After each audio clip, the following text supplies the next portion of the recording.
If you're looking to understand more about how you can qualify and apply for Section 8 housing, then this is the video for you. Now, Section 8 is a government-funded program that helps low-income individuals and families afford safe, clean housing.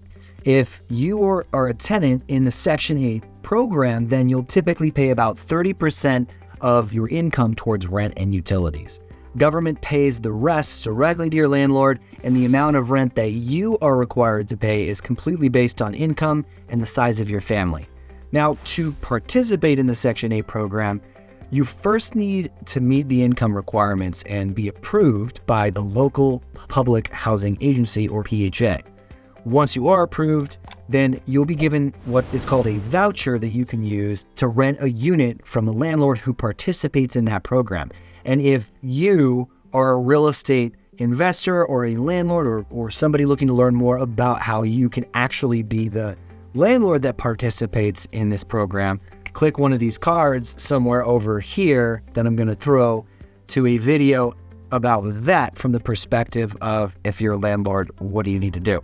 When it comes to you as the renter renting out a unit anywhere that accepts Section 8, you can do that with the voucher as long as the rent is within the limits set by the program. So there are some rules that you are going to need to follow as it pertains to Section 8, such as paying your rent on time, right? You also need to maintain the actual unit in good condition and notify the housing agency if your circumstances change. And by that, I mean if you change in your income or your household size, right? If somebody moves in or somebody moves out, or if you lose a job or get another job, right? If you actually violate any of these rules, then you could lose your voucher and be required to pay the full amount of rent by yourself without that financial assistance. Now, to apply for Section 8, you will need to contact that local public housing agency, or PHA, as I mentioned, and each PHA has its own application process and may have different requirements for eligibility.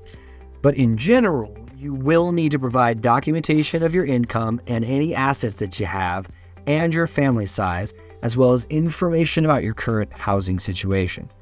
To find your local PHA, of course, you could go to the U.S. Department of Housing and Urban Development, or HUD, their website, and use the Find Public Housing Agency tool. You can also call the HUD office in your area and ask for information about how to apply for Section 8. Now, keep in mind that there is a demand for Section 8 housing vouchers, and it often exceeds the supply. So it may take some time for you to actually get approved. So you may also be placed on a waiting list if there aren't enough vouchers available. And it's a good idea to gather all of these necessary documents and information before you even start the application process, which is part of the reason we're even making this video. So if you're curious about it, you'll understand exactly what you need to do before you even apply. Now, that's just going to help make it as smooth and as efficient as possible. And these documents also, of course, provided, again, it's the income proof. Your rental history is something they're going to look into. Identification, of course, for everybody that's a member of your household or household-to-be. And the PHA, they'll also provide you with a list of very specific documents that you'll need to provide in addition to what we just mentioned. So I hope this was very valuable and helpful for you. If you like this video, of course, and you find somebody else that you know would have some benefit from it, go ahead and share it and like it. And we'll see you on the next one here at Real Estate Investing Made Easy. I'm Christian Weatherspoon, where we are making real estate investing easy.